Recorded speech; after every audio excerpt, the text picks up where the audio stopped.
chapitre 4. Une belle histoire. On va s'arrêter sur cette histoire. 2 Rois, chapitre 4, verset, à partir du verset 8. Un jour, Élisée passait par Sunem. Il y avait là une femme de distinction qui le pressa d'accepter à manger. Et toutes les fois qu'il passait, il se rendait chez elle pour manger. Elle dit à son mari, « Voici, je sais que cet homme qui passe toujours chez nous est un saint homme de Dieu. Faisons une petite chambre haute avec des murs, et mettons-y pour lui un lit, une table, un siège et un chandelier, afin qu'il s'y retire quand il viendra chez nous. » Élisée, étant revenu à Sunem, se retira dans la chambre haute et y coucha. Il dit à Géasi, son serviteur, « Appelle cette Sunamite. » Géasi l'appela, et elle se présenta devant lui. Et Élisée dit à Géasi, « Dis-lui, voici, tu nous as montré tout cet empressement. Que peut-on faire pour toi? Faut-il parler pour toi au roi ou au chef de l'armée? » Elle répondit, « J'habite au milieu de mon peuple. » Et il dit, « Que faire pour elle? » Géasi répondit, « Mais elle n'a point de fils et son mari est vieux. » Et il dit, « Appelle-la. » Géasi l'appela et elle se présenta à la porte. Élisée lui dit, « À cette même époque, l'année prochaine, tu embrasseras un fils. » Et elle dit, « Non, mon Seigneur, homme de Dieu, ne trompe pas ta servante. » Cette femme devint enceinte et elle enfanta un fils à la même époque, l'année suivante, comme Élisée lui avait dit. Comme Élisée lui avait dit, elle enfanta un fils, la même époque, alors que la femme ne croyait pas. Alors que la femme a dit, non, ne trompe pas ta servante. Mais parce qu'Élisée a parlé, parce que le prophète a parlé. Est-ce que vous entendez là? On est en train de dire, Dieu a dit à Élisée, dis-lui, il y a ça qui va se passer dans sa vie, et va voir. Est-ce qu'on a dit ça? C'est qui a parlé? Le prophète a parlé. Il dit l'année prochaine, à cette même époque, tu auras un enfant. Cette femme qui n'avait pas d'enfant, cette femme-là qui n'arrivait pas à avoir d'enfant, mais c'était une femme d'une certaine distinction, une femme qui avait des moyens, sa famille avait des moyens, ils étaient connus dans le pays. Et quand même, il lui dit, mais il lui pose la question, qu'est-ce que tu veux que je fasse pour toi? Que je parle de toi au roi et tout ça? Parce qu'en tant que prophète, il avait accès au roi, accès à des hautes personnalités. Il dit, non, je vis au milieu de mon peuple. Quelque part, il est en train de dire, je suis aussi quelqu'un. Je suis aussi important. Donc le roi là, donc si moi-même je veux parler au roi, je sais comment aller parler au roi. Donc c'est pas la peine, ne te fatigue pas. Ne te fatigue pas pour ça. Il dit, bah, tu as besoin de quoi? Il dit, non, j'ai besoin de rien. Mais écoute, regarde cette femme-là. Tu vas prendre cette histoire, tu vas la raconter comme tu veux. Tu vas expliquer tout un tas de choses. Mais cette histoire est en train de nous expliquer une chose capitale. Mets en premier le royaume des cieux. Mets en premier le royaume des cieux. La femme, elle avait tout. Elle avait sa famille, son mari, ils avaient les moyens, femme de distinction et tout. Un bon travail, ingénieur, tout ce que tu veux. Homme d'affaires, j'ai des maisons à Abidjan, des maisons à Kinshasa, à Paris, j'ai tout. Mais cela n'était pas suffisant pour elle. Et elle n'était pas là à se dire, je veux faire des choses pour que Dieu me donne quelque chose. Non, elle au fond d'elle, elle avait une place particulière à laquelle elle mettait son Dieu. Et cette place était la première. C'est pour cela que quand elle voyait que non, l'homme Dieu, quelqu'un peut dire homme Dieu. Quand elle a compris qu'il y a un homme Dieu qui passe souvent dans cette ville, elle s'est dit non, cet homme Dieu ne peut pas passer dans cette ville sans que moi, je puisse lui offrir quelque chose. Sans que je puisse lui donner quelque chose. C'est pour ça qu'il a dit à son mari, chaque fois qu'il passait, la Bible dit, elle invitait l'homme de Dieu pour qu'il vienne manger chez eux. Il dit, homme Dieu, viens manger chez nous. Et à chaque fois qu'il passait dans la ville, il devait aller manger chez eux. Et la Bible dit, elle le pria, elle l'empressa. Donc elle a mis la pression sur l'homme Dieu qu'il faut passer manger chez nous. Oh Dieu, que Dieu donne le cœur aux enfants, à ses enfants en ce temps de la grâce, de comprendre que s'il y a un empressement à faire, à comprendre s'il y a une pression à faire, ce n'est pas la pression pour que Dieu te fasse justice, mais parce qu'il t'a déjà fait justice.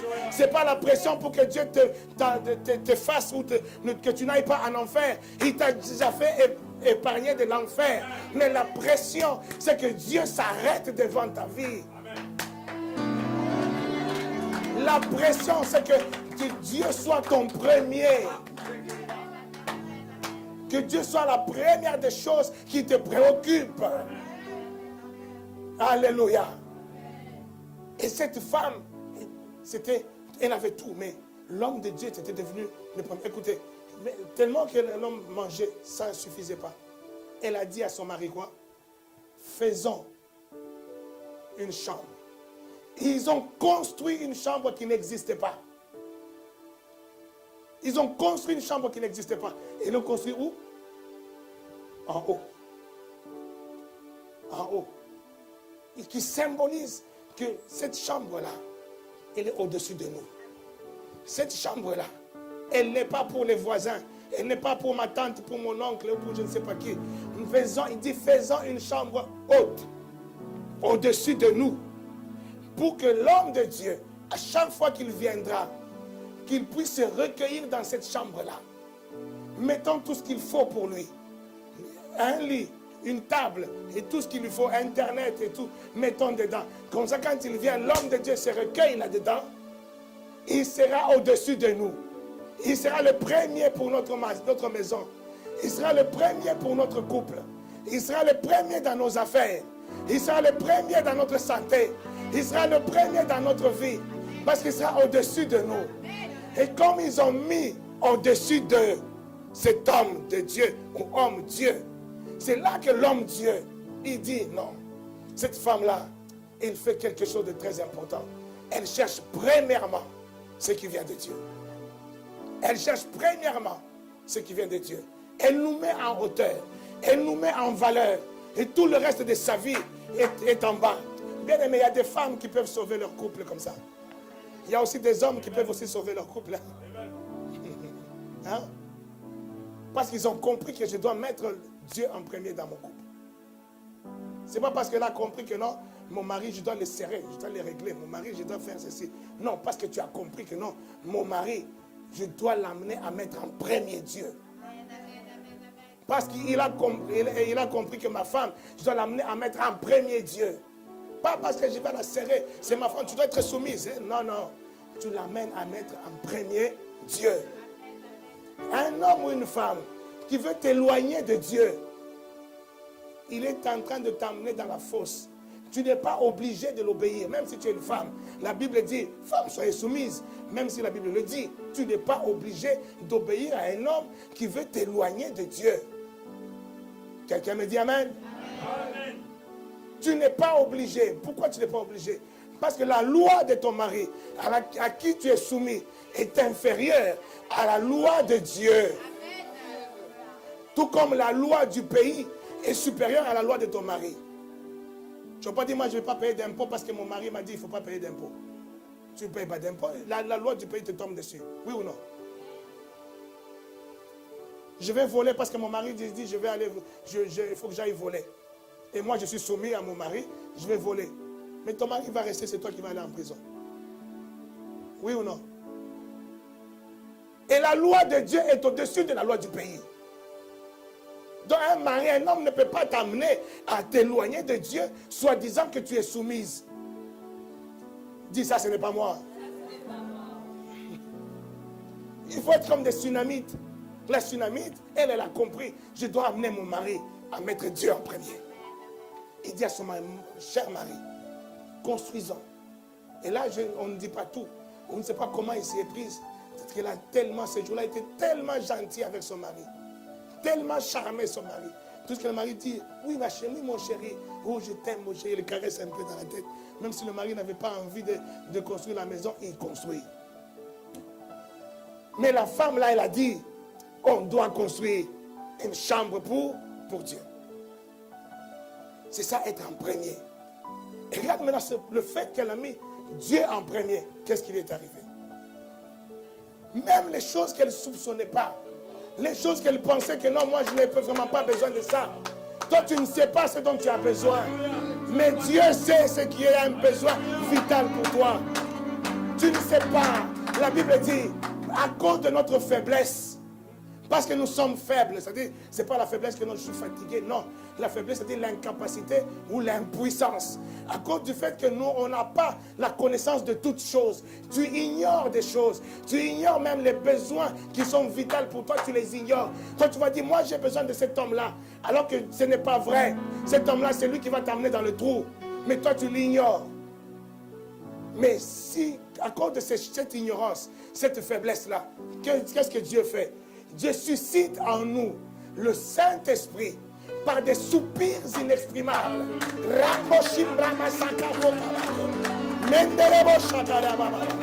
Quand tu parles en langue, le Saint-Esprit est en train d'intercéder pour toi pour les choses que toi tu ne connais pas, mais qui sont nécessaires pour toi.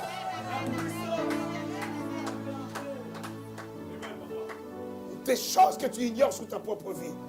Tu as des volontés, mais cette volonté-là n'est pas bonne, mais toi tu ne sais pas. Alléluia. Il y a beaucoup de gens qui croient être dans le bon, alors qu'ils ne le sont pas. Proverbe 14, 12. Tu crois être dans le bon. Tu crois que non, ce que j'ai fait, c'est ça, c'est ça. Sois humble. Vas-y. Telle voie paraît droite à un homme. Telle voie paraît droite à un homme. Mais son issue, c'est la voie de la mort. C'est la voie de la mort. Beaucoup de gens pensent que non, je suis dans la droiture. Je suis dans la bonne voie. Mais tu t'étonneras que l'issue de ta voie, c'est la mort. La véritable voie, c'est celui qui dit, mes voies ne sont pas vos voies.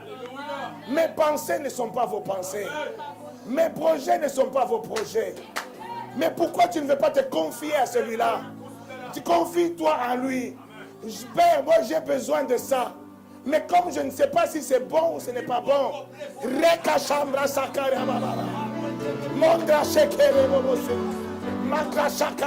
Tu commences à parler en langue. Tu donnes maintenant ta langue au Saint-Esprit pour qu'il puisse intercéder pour toi, qu'il puisse établir les choses qui sont nécessaires pour toi. Nous sommes limités. Heureusement que le Saint-Esprit est là pour nous. Je parlais aux frères tout à l'heure de l'onction. L'onction, c'est ça qui va faire la différence. C'est ça qui va faire la différence. Tu peux être un beau parleur. Tu parles bien. Mais c'est l'onction qui fait que quand je parle, il y a des gens qui sont en train d'être touchés, des gens qui sont en train d'être guéris, des vies qui sont en train d'être transformées. Mais je parle. Tu parleras peut-être la même chose que moi, mais ça n'aura pas les mêmes effets.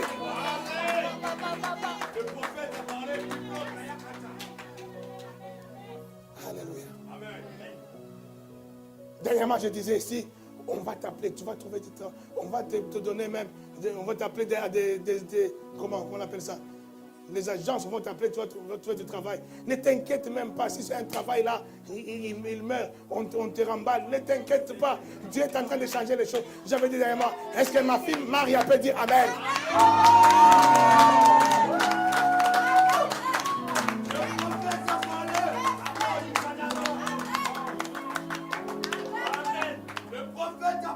Et quand des choses comme ça sortent de la bouche des prophètes, il y a des choses que Dieu me dit de dire, il y a des choses que je dis. Mais toutes ces choses-là, c'est Dieu. Dis pour moi, papa. T'as pas compris. Je ne suis pas prophète de malheur, je suis prophète de bonheur. Je suis prophète de la gloire de Dieu. Prophète de la grâce de l'Éternel. Quand je dis la chose arrive.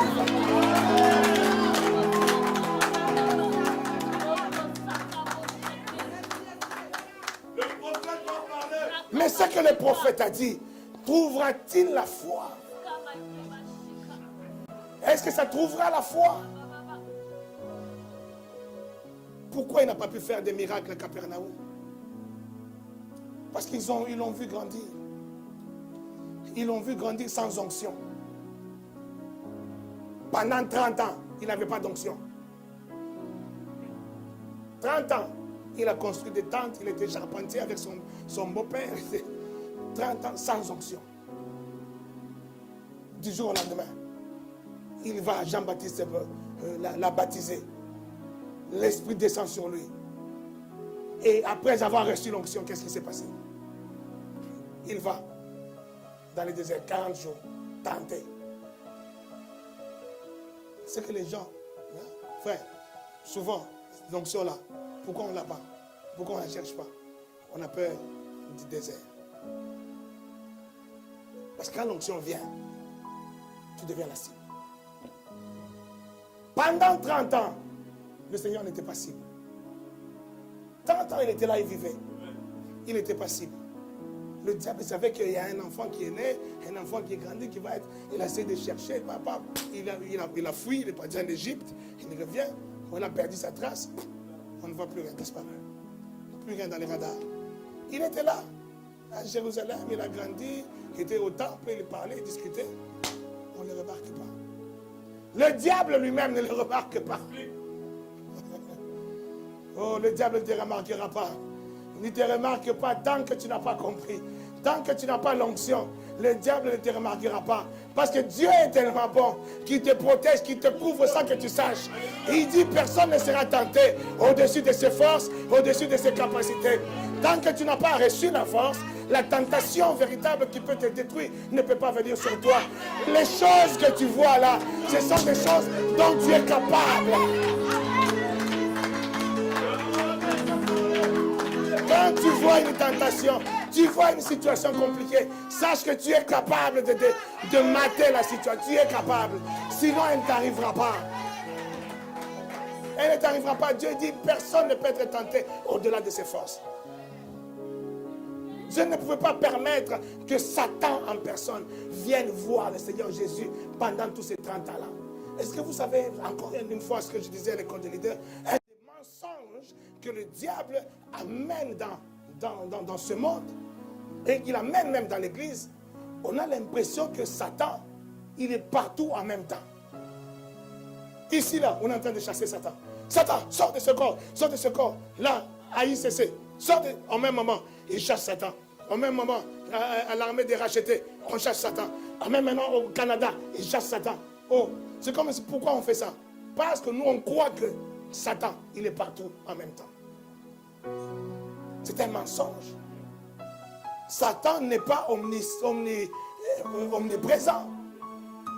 Satan, c'est un être, c'est une créature. Aucune créature n'est omniprésente. Il n'y a que Dieu qui est omniprésent. Et la créature est à un endroit, à un seul endroit au même moment. Il ne peut pas être en deux endroits au même moment. Non, il n'y a que Dieu qui peut être en deux endroits ou partout en même temps. Mais nous, on pense que non. Satan est partout. Oh, Satan m'a visité. Satan, oh. Satan, il est venu visiter le Seigneur Jésus quand il a eu 30 ans. Là, Satan s'est présenté devant lui. Et Satan lui-même en personne l'a tenté. Pendant qu'il tentait Jésus, il n'était pas ailleurs. Il était là, avec le Seigneur Jésus. Est-ce que vous comprenez ça? Vous prenez Satan, vous le mettez en valeur comme si Satan n'est pas... Toi, tu as quoi pour que Satan vienne te voir? Tu as quoi? Tu as quoi? Satan, il est tout simplement rusé. Dans sa ruse, il est aussi organisé. Il a organisé tout un système pyramidal de démons qui sont ses agents et des agents qui sont certains hommes qui sont habités par des démons. Et dans cette organisation qu'il a, tout le monde respecte tout le monde. Tout le monde respecte l'hier, c'est comme une armée. Comme on dit, une armée qui est divisée ne peut pas subsister. Cette armée est unie. Fort, ils connaissent les démons qui sont attachés à ta vie. S'il y a un démon à côté de toi, ce n'est pas le même démon qui est à côté de ton père. Non. Le démon là ne peut pas être à deux endroits à la fois. Le démon, il est à côté de toi. Il était attaché à toi. Il te surveillait, il rôdait depuis que tu es né. Il connaît tes mouvements, tes humeurs. Il connaît les choses que tu as vécues, les forteresses que tu as emmagasinées. Il connaît. Mais ce démon-là, il n'est qu'attaché à toi. Mais il obéit à des ordres. Il y a un démon supérieur, celui qui est attaché à ta famille. Et le chef, celui qui dit non, ça c'est la famille de Mekongo. Non, Mekongo, c'est moi le responsable. Toi, démon, toi, tu t'occupes de Mekongo fils, Mekongo fille. Toi, là, moi, alors tout ce que vous faites, tout ce que vous voyez comme information, vous me remontez à moi. Et moi, je remonte ça à l'information au démon de Saint-Michel-sur-Orge. Le chef de Saint-Michel, il remonte au démon de l'Essonne. L'Essonne, je remonte au démon de Île-de-France. Île-de-France, je remonte au démon de la France. La France, j'ai le démon de l'Europe. L'Europe, démon, papa. Si ça monte jusqu'à la tête qui est Satan. Amen. Vous croyez quoi? Aujourd'hui, là, non, on a Facebook, tout ça. Comment il s'appelle, le créateur de Facebook? Marc, comment? Schwarzenberg, vous savez. Non, vous voyez, non, lui, c'est un génie, tout ça. Mais Internet n'a pas commencé avec lui. Internet a commencé avec Satan. Ça a commencé depuis. C'est comme ça qu'il fonctionne, Satan. Il fonctionne avec Internet. Mais Internet spirituel. Un réseau spirituel. Parfaitement organisé. À l'instant même où toi tu ne fais pas, là de l'autre côté de la planète, ils sont au courant. Parce que c'est passé dans le réseau des démons. Là-bas, toi tu crois que non, parce que je suis en Europe, j'ai fui les sorciers de ma famille en Afrique. Non, à l'instant, tout ce que tu fais là, les sorciers de ta famille, là, le chef de la famille Mekongo là, au Cameroun, il est au courant à l'instant. Comme là, toi tu tweets là, j'ai mangé du pondou, pas le monde entier sait que tu as mangé du pondou à l'instant où tu as tweeté. Pourquoi? Parce qu'il y a le réseau. Oui ou non? C'est comme ça le réseau du diable. Et vous croyez qu'il est fort? Est-ce que Mark Rosenberg, je ne sais pas qui là, est-ce qu'il est fort? Est-ce qu'il est puissant?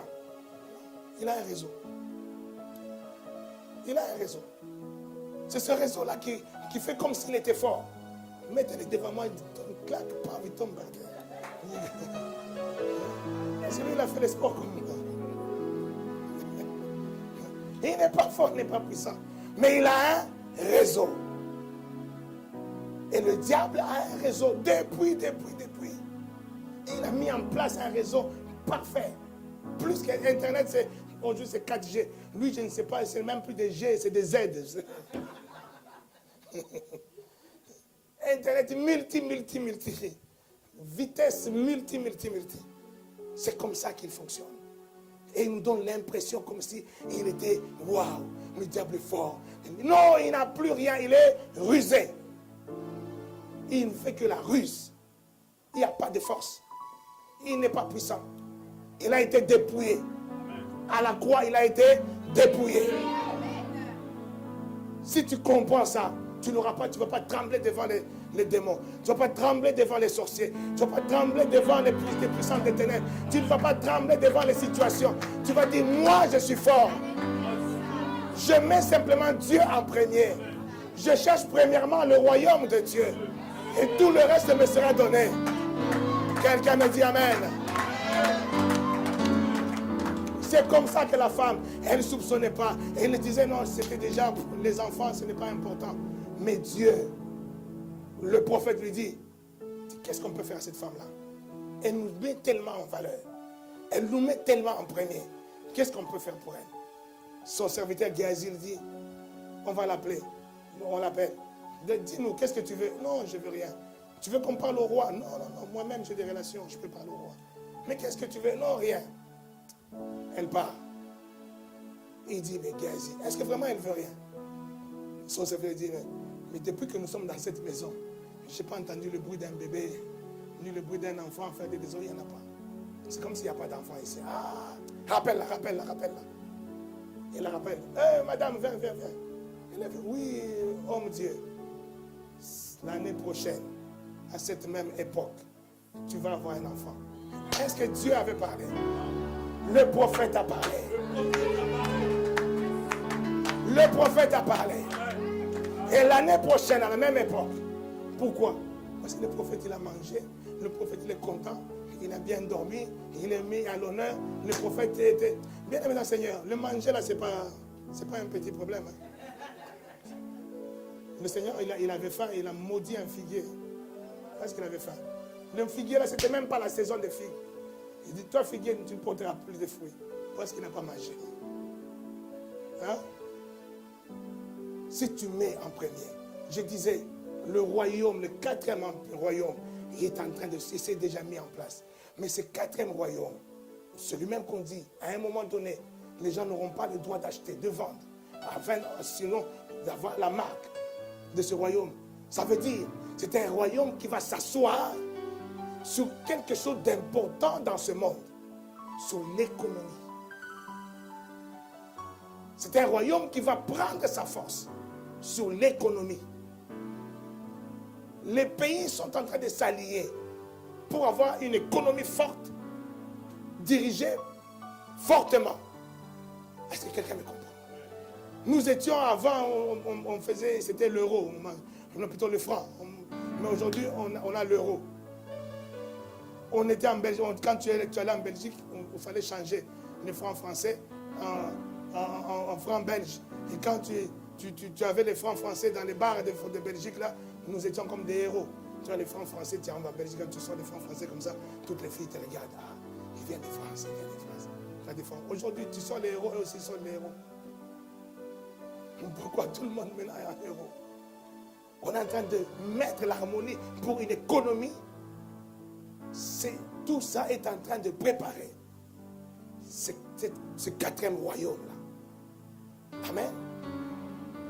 Mais nous, les enfants de Dieu, nous devons comprendre que nous sommes un royaume qui ne peut jamais être détruit. Mais ce royaume doit aussi mettre en place, pour se positionner dans le même système de ce monde-là. Mais nous nous positionnons, pas comme le monde, mais nous nous positionnons dans le royaume de notre Seigneur. C'est comme ça que le dimanche dernier, on a parlé de l'économie responsable d'un chrétien. Un chrétien responsable, il sait que ma responsabilité, c'est de faire en sorte que mon économie ou mon système économique soit un système qui ne dépend pas de ce royaume, qui peut bloquer cela à tout moment. Mais mon système économique dépend d'un royaume qui ne peut jamais être bloqué, qui ne peut jamais être détruit. Et dans cette économie-là, pour rentrer dans cette économie-là, il faut mettre ce royaume-là en premier. Rechercher ce royaume, le mettre en premier. C'est là que la Bible nous dit que tu donnes ta dîme. Et la dîme n'est pas seulement un dixième, mais c'est aussi le premier. Et quand tu donnes ta dîme en premier, tu as ton salaire, tu sors ta dîme, tu donnes en premier à Dieu, au royaume auquel tu appartiens. C'est là qu'il dit que tu verras si je ne fais pas quoi? Si je ne menacerai pas la sauterelle, le tsunami, la crise, les banques qui tombent, les banques qui flanchent, les systèmes du monde, je les menacerai. Là où tout le monde tombera en économie avec l'économie du monde, toi tu ne tomberas pas. Parce que toi, tu es garanti par le royaume, par la banque céleste. Là où toi tu as mis tes investissements, là où toi tu as donné ta dîme, là où toi tu as respecté le premier, lui prendra soin du reste. Qu'on ne vous trompe pas, bien-aimés dans le Seigneur. Vous voyez même des gens que des fois vous entendez parler d'eux comme ça, vous pensez que c'était... Qui connaît Rockefeller? Vous connaissez le secret de Rockefeller? Vous connaissez son secret? Le secret de ses milliards, de sa richesse? La dîme. On en parle, les journalistes ne vont pas en parler. Ils font tout pour étouffer la vérité. Mais nous devons en parler. Le secret de Rockefeller, c'était la dîme. Il avait rien, c'était un pauvre. Un jour, il a entendu parler de la dîme.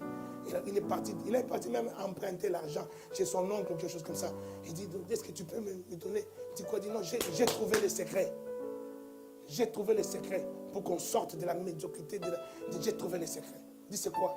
Il faut donner la dîme. Il Il faut investir dans le royaume. C'est comme ça que Rockefeller a commencé. Tu vas sur Internet, il y a un bout de... Il y a des livres de ce Rockefeller. Il y a un livre qui est écrit par son fils. Son fils est en train de raconter comment son père donnait sa dîme. Ce qui a fait de son père ce qu'il est devenu. Alléluia. Beaucoup de gens dans ce monde, ce sont des gens qui ont été respectés, qui ont compris ce principe de dire je vais sécuriser tout par la reconnaissance que j'ai par celui qui me donne tout. Comme David dit, je bénis l'Éternel, celui qui me donne ce que moi je lui donne. Alléluia. Quand tu comprends que ce que tu as, c'est lui qui te donne. Et comme c'est lui qui te donne, et il te dit aussi, donne-moi seulement un pour me montrer que tu m'as mis en premier. Je respecte, je pratique, je lui donne. Et quand je pratique, je vois des effets de cela dans ma vie. Je dis, tu sortiras des ténèbres au nom de Jésus. Les ténèbres de la médiocrité, les ténèbres de la pauvreté, tu sortiras de cela au nom de Jésus. Je déclare que tes finances soient multipliées au nom de Jésus. Je déclare que tu changeras. Ta vie ne sera plus la même. Ta vie prendra de l'ampleur. Ce que même tu ne soupçonnes pas sera ton partage au nom de Jésus. Tu seras grand parmi les grands. Malgré tes études qui ne sont pas hautes, malgré ta position sociale, je dis, on entendra parler de toi. On entendra parler de toi. Reçois au nom de Jésus. Je libère la vie de quelqu'un. Je libère les finances de quelqu'un. Je libère les bénédictions. Reçois ma fille, reçois ma fille. Chabro Sakapa. Sebro, le prophète libère maintenant. Je libère maintenant des bénédictions. Je libère maintenant des paroles qui vont s'attacher à ta vie, qui vont transformer ta vie. Ta vie a besoin de choses. Toutes les choses dont tu as besoin se résument en de l'argent. Tu as besoin de mariage, l'argent. Tu as besoin de quoi que ce soit, l'argent. Je dis que l'argent soit banal au nom de Jésus. Que l'argent soit banal au nom de Jésus. Chambro Sabragare. Je proclame comme au temps de Salomon. La Bible dit au temps de Salomon, l'argent était devenu comme des pierres. Elle dit l'argent était devenu banal comme des pierres. Écoutez, Salomon, pour qu'il arrive à ce niveau-là, où la Bible témoigne qu'au temps de Salomon, l'argent était devenu comme des pierres. Ça veut dire Salomon, il a banalisé le système économique. Le système économique de ce monde est basé sur la rareté. Que l'argent soit rare pour qu'il soit cher.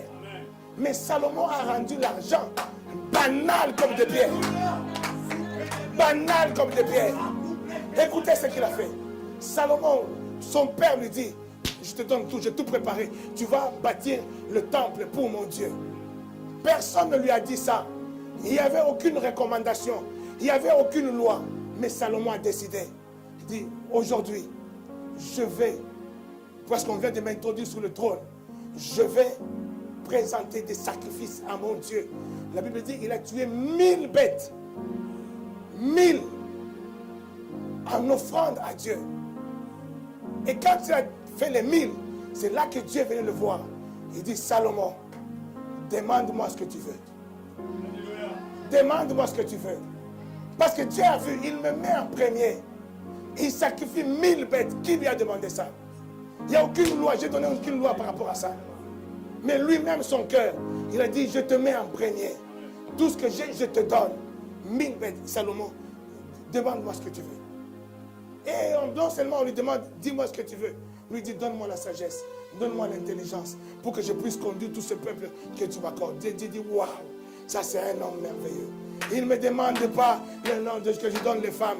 Il ne me demande pas que je lui donne l'argent. Il ne me demande pas que je donne ceci. Il me demande la sagesse et l'intelligence qui vient de moi. Waouh!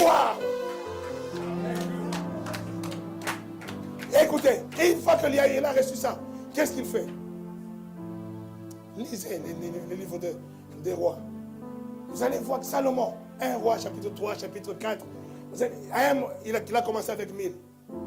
Et à un moment donné, il a fini avec 22 000 bêtes. 22 000 bêtes qu'il a offert à Dieu. La gloire de Dieu s'est manifestée dans le temple de Salomon. La gloire est descendue dans le temple de Salomon. Salomon a mis Dieu en premier. Alléluia. Il a mis Dieu en premier. Est-ce que tu vas mettre Dieu en premier dans ta vie? Je dis, tu mettras Dieu en premier. Tu mettras Dieu en premier. Mon Dieu ne ment pas. Mon Dieu, ce n'est pas un homme pour mentir. Mon Dieu n'est pas un fils de l'homme pour se repentir. Il m'a dit dans tes enfants, il m'a dit dans cette assemblée-là, dans cette église que je t'ai confiée, mon fils, il sortira des hommes et des femmes qui vont manifester.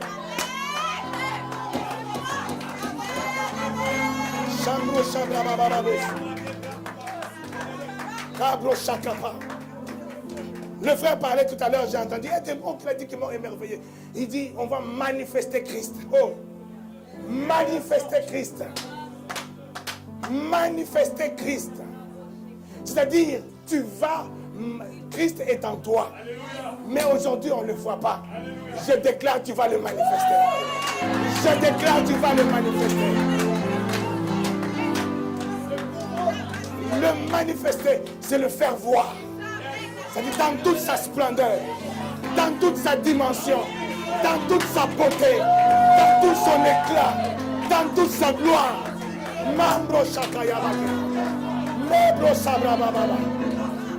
Tu vas manifester Christ. Tu vas manifester Christ. Là où tes diplômes t'ont limité, mais Christ va te délimiter. Là où ta position sociale t'a limité, Christ va te délimiter. Là où tes finances, ta famille était limitée, Christ va te délimiter.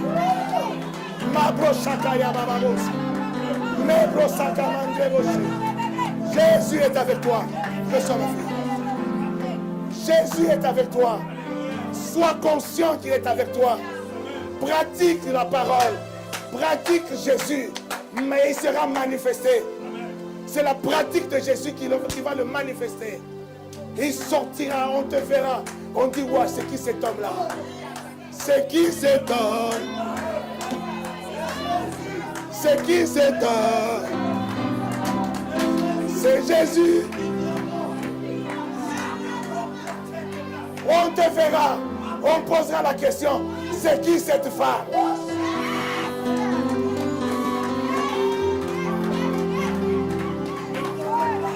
J'ai dit, on dira, c'est qui cette femme?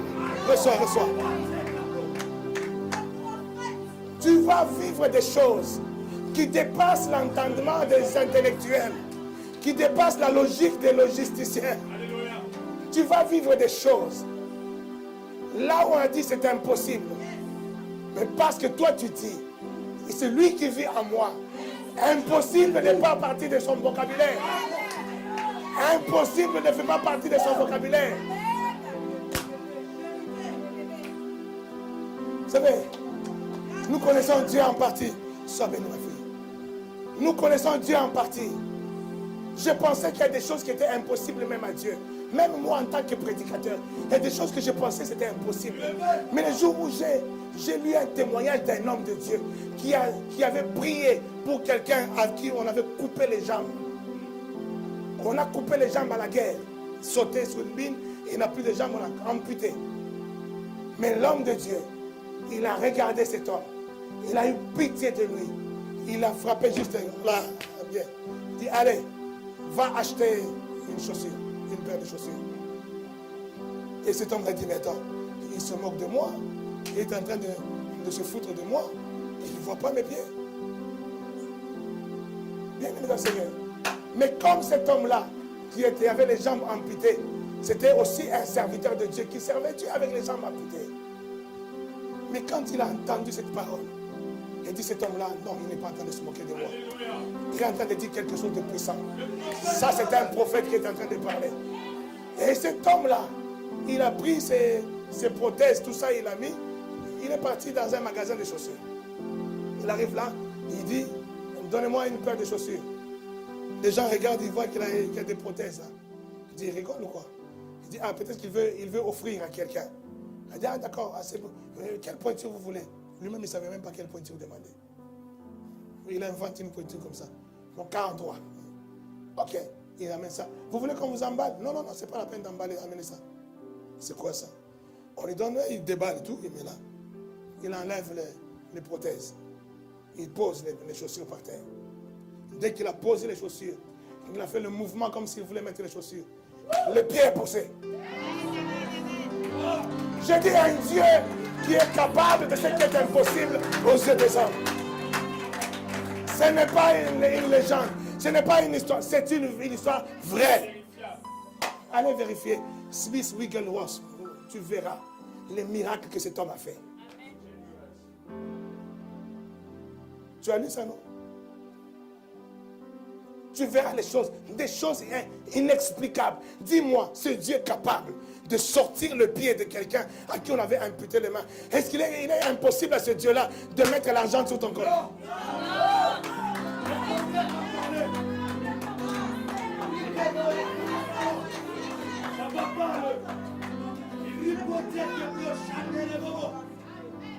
Il veut que tout simplement, il t'amène à croire en lui, à le mettre en premier. Tu verras des choses qu'il ne comprend pas. Tu verras des choses inexplicables. Des choses inexplicables. Tu les verras. Tu le mets simplement en premier. Est-ce qu'il y a quelqu'un à le mettre en premier avec moi? Nous allons changer la face de ce pays. Nous allons changer la face de ce pays.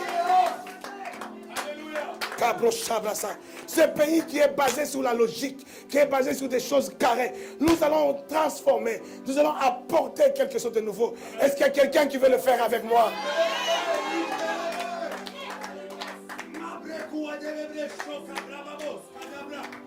Je ne regarde pas à l'impossibilité des hommes. Je ne regarde pas à mon impossibilité, mais je regarde aux possibilités de Christ. Et quand je regarde aux possibilités de Christ, je ne peux pas être déprimé. Même quand je manque, je suis dans la paix. Même quand j'ai l'abondance, je suis dans la paix. Même quand je suis dans les problèmes, je suis dans la paix. Oh, laisse-moi te dire, la dépression, ce n'est pas pour moi. Dis avec moi, la dépression, ce n'est pas pour moi.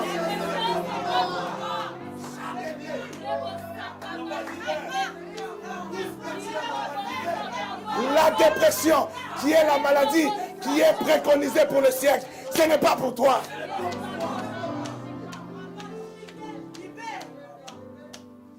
Pour cela, fixe tes yeux sur le royaume des cieux.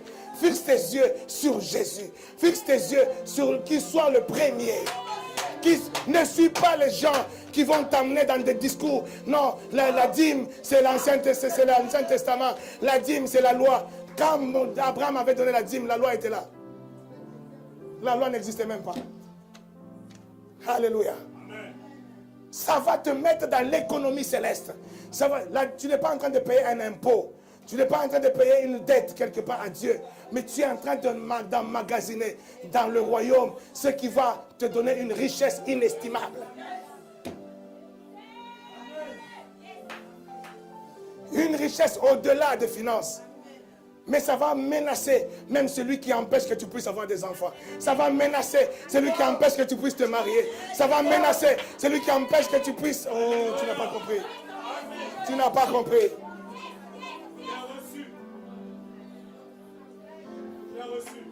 Mets Dieu en premier. Mets ton Dieu. Bien aimé, il n'y a pas de secret. Non, viens, donne-le. Non, il n'y a pas de secret. Le secret est dans la connaissance. Le secret est dans la vérité. Quand tu connais la vérité et tu pratiques la vérité, c'est ça le secret.